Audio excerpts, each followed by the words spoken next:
I'd like to introduce our next speaker, but actually he's going to be using the whiteboard and not so much slides, to sort of increase the interaction. But if it makes it easier for those that are kind of sitting in the back at an awkward angle, you can certainly move here or just bring up your chair. So I'd like to introduce Mr. Scott Roman. He's been practicing law since 1984 and has actually worked with a number of residents and fellows on contract negotiation. So we've asked him to come back. He spoke at AGA workshops previously, but we're lucky to have him here today. So. Thanks, Christine. I want to keep this really informal. I don't use slides. Feel free to ask questions as we go along. I'll stay afterward because I know some of you might have personal questions you want to ask about your particular situations. Before we start, I'm a lawyer who can't resist lawyer jokes. So, but I know we have a short amount of time, so it'll be a short lawyer story. So anyway, a lawyer goes to visit his client in federal penitentiary, walks into the cell and says, I have some good news and I have some bad news. So the prisoner says, well, okay, tell me the bad news first. The lawyer says, well, your blood and DNA were found all over the crime scene. What's the good news? He says, your HDL is 70. Here's the way I want to break this out. Over the years, I've developed sort of 10 tenets that I think are very important when you enter into any type of negotiation. And surprisingly, I learned most of these not from law school, but many years ago I took a course in Chicago with the AMA, who had a course on negotiations. And unfortunately, they discontinued it, but it was probably the most valuable course I've ever taken. And so I've distilled these 10 concepts that I think are really important no matter what you're negotiating. The first and foremost is prepare, prepare, prepare. If you're going into a complex negotiation, you have to view it as something equivalent to going into a complex procedure. You got to give it some thought. You just can't wing it. And employers, when you sit down with them to negotiate, they know when you're prepared and they know when you're not. These are pretty sophisticated people. Oftentimes, you're dealing with medical group administrators who probably have a lot more experience negotiating than you. So again, the most important thing you can do is prepare. Secondly, gain leverage. Leverage. How do you get leverage? Anybody hazard a guess? The more offers you have, the more leverage you have. I oftentimes have residents and fellows tell me, well, this is my dream job, but I have 3 offers. I want you to negotiate this one for me, and I'm going to tell the other 2 that I'm not interested. Well, guess what? Sometimes negotiations fall apart. Not very often, but sometimes they do. And it's usually better to hold on to those other offers if you can and subtly let the employer that you're negotiating with know that you have other offers. You're going to usually get more if you have that leverage than if you don't. Give yourself adequate time. Unfortunately, I get calls all the time from fellows saying, I have this contract, the employer needs to know by tomorrow whether I'm signing. I mean, what have you been doing? Okay? It doesn't happen very often, but it happens more than I can imagine. Establish your objectives and try to anticipate the objectives of the employer. Establish your best case scenarios, your worst case scenario, and the most likely scenario. Try to define the non-negotiable issues. Okay, so for example, most employers have a set amount of paid time off that they allocate, particularly to first, second, or third year physicians. If you know that their policy is 2 weeks PTO, don't try to negotiate 3 weeks. They're not going to change it just for you. That's a non-negotiable issue.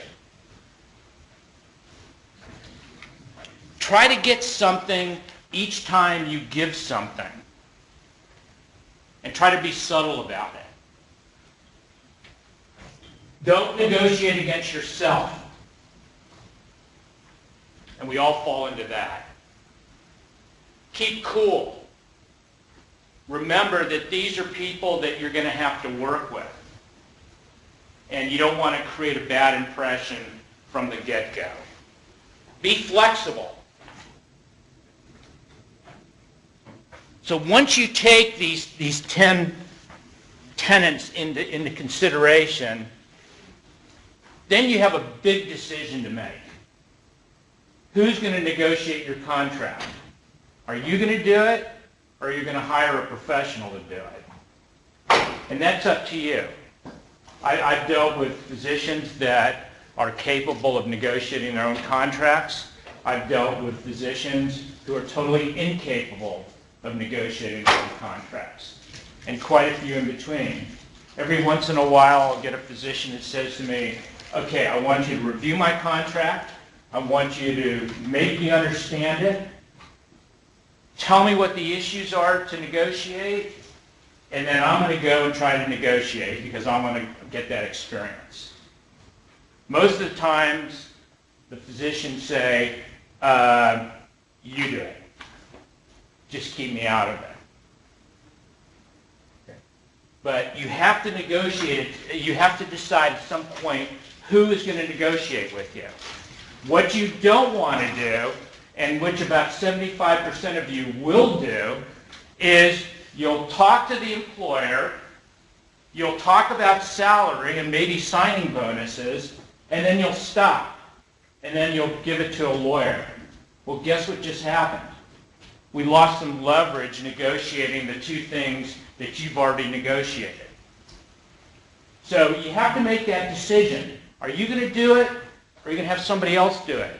But don't negotiate two of the key issues and then turn it over to a lawyer. Okay, you're not gaining the strength you can by hiring a lawyer if you do that. Any questions before we move on? I want to next talk about the hot issues in your first agreements, the hot issues that are out there right now as we negotiate the first contracts for residents and fellows. Okay, well, I guess we should start with salary. The whole salary issue has changed quite a bit over the last few years.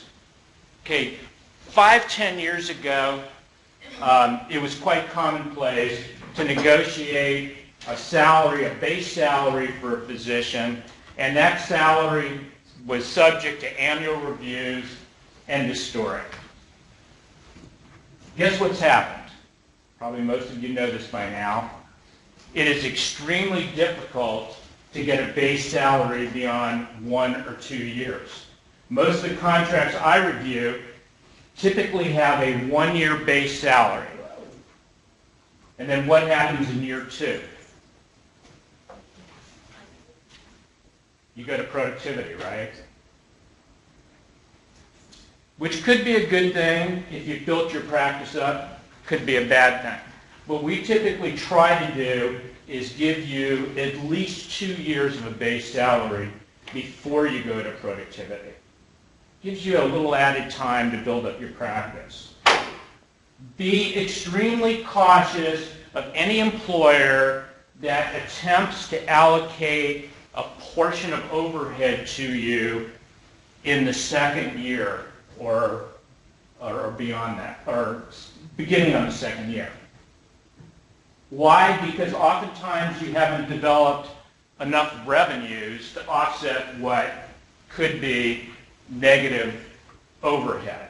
I've actually had people call me up who entered into contracts whereby They went on production the second year. They were allocated a percentage of overhead, and at the end of the second year, they had to write a check to the employer.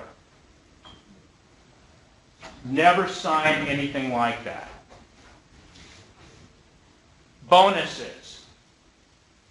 Most employers will give lip service to the fact that their bonuses are based on what? Quality, patient satisfaction, things of that nature. But what are most bonuses based on? Productivity. It's usually largely or all productivity. Some employers are getting pretty sophisticated with quality indicators, patient satisfaction, but even when they have that, they always have a productivity component attached to it. Foundations. For no reason other than I just want to touch on it, that I'm talking about at this point. Are any of you familiar with foundations in California? Okay, good. Because probably 3/4 of you will, if you stay in California, will be employed by foundations. Okay, so foundations are sort of a fiction of healthcare in California. In California, we have what's called the corporate practice of medicine, meaning that corporations like hospitals cannot employ physicians.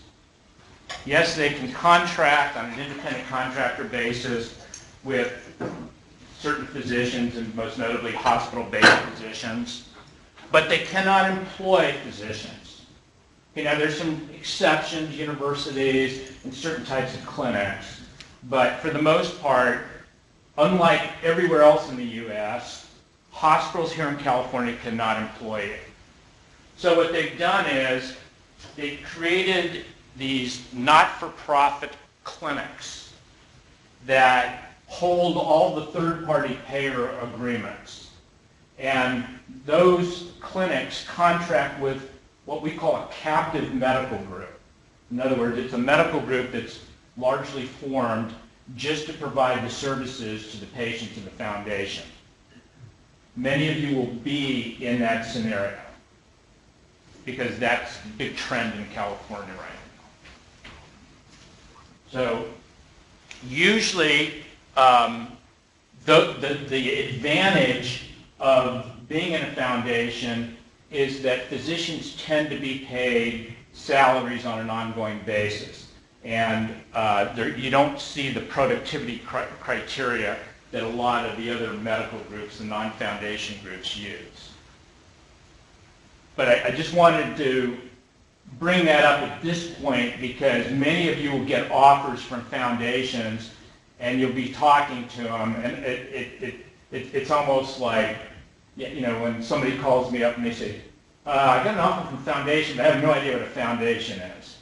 You know, it's like I can remember in graduate school, we were all sitting there about month 2 into this healthcare administration program, and the guy's talking about HMOs, and finally somebody raised their hand and said, can you tell me what an HMO is? And the professor says, you've been in this program 2 months and you don't know what an HMO is? How many of you don't know what an HMO is? Everybody raised their hand. Yeah. So, but at least you'll be familiar with the concept when you're presented an offer from a foundation. Any question about salaries? I know we're going sort of fast. Fringe benefits. My favorite one, how many of you have student loans? Okay, my favorite one to negotiate these days is student loan repayment. There's about 10 or 15% of employers offer some type of student loan repayment. They never put it out there to you. You always have to ask. The rare exception, some of the Kaiser plans have it in their standard agreement, depending on which plan you're dealing with. But for the most part, you have to ask for it. And it is a growing trend, but it's growing very slowly. So keep that in mind, those of you that have student loans. Signing bonuses. For GI, I see a range of, and I'm talking about California now, a range of about $5,000 to $25,000 signing bonuses. I would say the average tends to be about 15 or 20. Now there's a little bit of a catch. You'll find that most of the agreements you're going to be signing where you have a signing bonus, you're going to be required to pay it back if you leave during the first year or two. Okay, so they're going to give you the bonus, but they're going to try to lock you in for a year or two. It's not an unreasonable request by an employer, but what we try to do, 9 times out of 10, the language states, if you leave, you have to repay the whole thing. And we try to negotiate that, if they're insistent upon that, that you only have to repay a pro rata portion. So if you have a 2-year lock where the employer wants you to stay and you leave after 1 year, you'd only have to repay 50% of the bonus. Similarly, most employers will pay you relocation expenses. But again, they're going to want those back if you leave during a designated period. Now, relocation expenses, you think, well, there's nothing really much to talk about that. But there really is. Because what we find is a lot of employers don't allocate enough for your relocation. Okay. When you're making a cross-country move, you need about $20,000 in relocation expenses. If you're making a move in California, probably $5,000 to $10,000. Okay.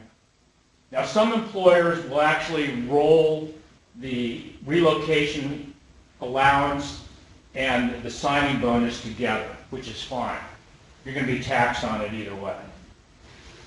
Okay. But just don't let them undercut you as far as what is really necessary in those expenses. Medical insurance. Virtually all all medical groups are going to provide you with health insurance coverage. The issue is when it starts. About 90% of the employers are going to tell you that it starts the first of the month following your date of employment. What does that mean? That means you're either going covered for a month or have to go on COBRA. So if you can get the employer to make the health insurance effective on your start date, it's huge. Very important. But remember to at least ask a question so you know when your health insurance starts. Disability insurance. Extremely important. Most of you probably have disability insurance in your fellowship. Anybody not? Okay, this is really critical. About 90% of employers are going to provide you with long-term disability. The problem is that's going to be limited to 60% of your salary. That seems to be the standard, not to exceed $10,000 or $12,000 a month.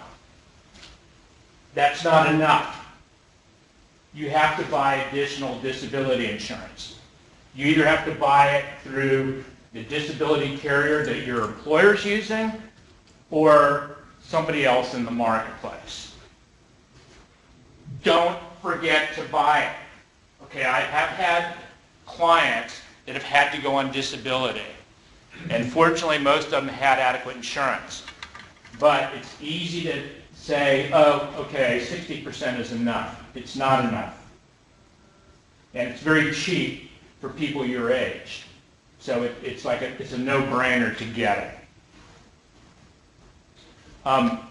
Every employer should be paying your licensing fees, your DEA fees, medical staff dues, The one thing that we constantly see them not put in their contracts is board certification fees and expenses. Okay, and for most of you, you're going to probably be getting board certified and having that expense. Even if you're going to incur those expenses before you start working for somebody, if you signed an employment contract, most employers will still pay your board certification expenses, but you have to ask.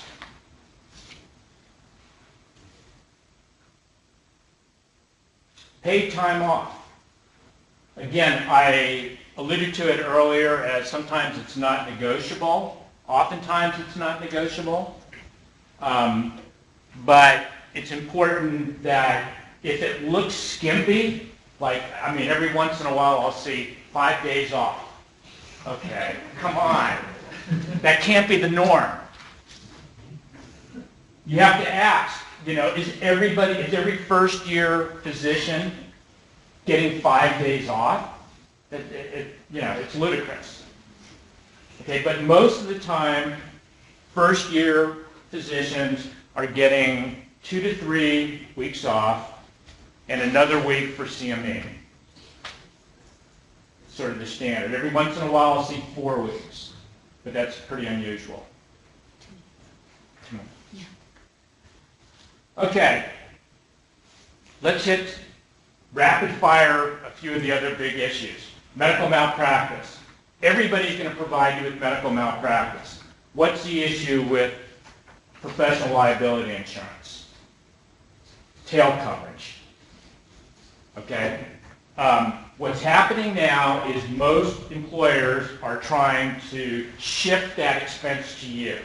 So that if you leave, it's your responsibility and your financial burden to pay for tail coverage. Every once in a while, we'll get an employer that will pick it up. And there's some employers that have a variation on the theme. If you've been there a certain period of time, they'll pick it up. But it's an important issue. Equity. It's not unreasonable for you to become a shareholder in a professional medical corporation here in California starting around your 3rd year, maybe your 4th year. Okay? You have to ask the question up front, when do I have that opportunity? If they say never, you better consider some other employer. Okay? This next question to ask, what's it going to cost me? Most enlightened employers in California are making the buy-in nominal or nothing, because after they've had you here 2 or 3 years, they want to keep you. And they don't want to turn you off with a large buy-in, particularly if you have medical school expenses. Indemnification. It's a big word. If you see it in your contract, you get on the phone with your lawyer. Okay, this is one that you just pay for a phone call. What a lot of employers try to do, particularly those of you that are going outside the state of California, is they say to you, if you do something that we get sued for and it's not covered by insurance, we are coming after you personally. Now in California, that's illegal unless you've committed a crime that you know is a crime. That's the only circumstance. Outside of California, it's generally legal in almost every state. And what bothers me about it is, it then requires you to carry additional insurance, because you can be sued, you know, if you've done something that's not covered by the employer's insurance. And finally, non-competes. In California, non-compete clauses are generally not enforceable. What this means is that when you leave your employer, that employer cannot keep you from working anywhere, even in the same building. Okay? All that changes if you become a shareholder in that with that group. then they can enforce a non-compete.